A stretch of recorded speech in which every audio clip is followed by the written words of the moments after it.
Now get in touch with our reporter who is following this story for us, Silo Dadai, and he's in Rustenburg. Silo, a very good afternoon to you. What is the latest at the Mahikeng Campus? Well, what I can tell you, Alicia, is that while the situation remains calm here early this morning, we saw hundreds of students blockading the entrance leading to the Great Hall, which is a place which has been set up by the university for first years to register. Now, what has happened is that these students are adamant that no registration will take place until their demands are met. What has transpired here is that the university has communicated that there are over 1,600 students who will not be funded by the university due to limited funds. The university has also told us that the students owe the university 117 million rand. And their current allocation of NSFAS is currently 44 million. So for them to meet the demand and for them to counter the shortfall, they will need an additional 91 million rand from the government to see to it that those 1,600 students are fully funded for this academic year. Look, we know that the fees didn't increase for tuition this year, Silo, but government has invested 16 billion rand for the shortfalls. Why are these students still protesting then?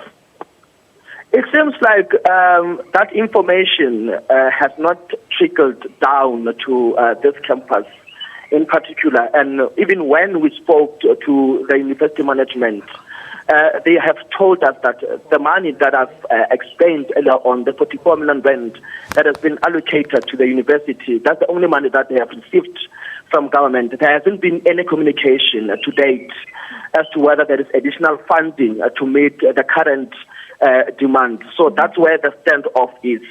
So the SRC and some of the students, affected students that we have spoken to, they say that it will be better if government can send a communique to the university management to say that allow students to register.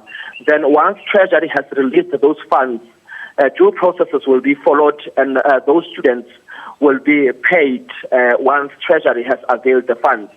So, so far so good. As I explained earlier on, that information as to whether government has released more funds has not reached this university, including students. And that's where the standoff comes from. Yeah, but now which brings me to my next point, Silo, because the issue of free education, do the students know that it can't be done overnight, though? Are they even willing to listen to the current measures and plans that are being taken? From what we have gathered here is that students are not willing to compromise. They say that every year they have same problems of registering. They've got problems of financial exclusion, and they are saying that this issue has been dragging for more than 8 years.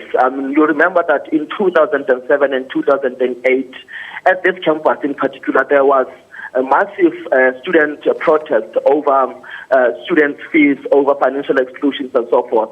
So they are saying that to a large extent, the government has not been coming to the party in terms of seeing to it that their pride and their demands are met and their pride is addressed in terms of seeing to it that poor, needy students are being funded, citing that, as I explained earlier on, that this matter dates far back as 2008, and for that period, nothing has been done to see to it that their demands are met.